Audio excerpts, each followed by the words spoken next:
Hi Mrs Malhotra, you are looking gorgeous. तुमने अपने आप को कितना मेंटेन कर रखा है और बहुत ही प्यारी लग रही हो। और बताओ, सब बढ़िया? हाय मेरा बच्चा, आ गया रे वापस।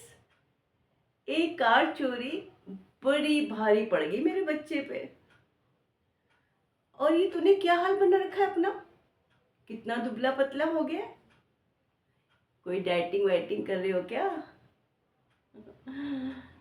अरे मैं कहाँ डाइटिंग करती हूँ, मैं तो खुला खाती हूँ, टब विच नहाती हूँ।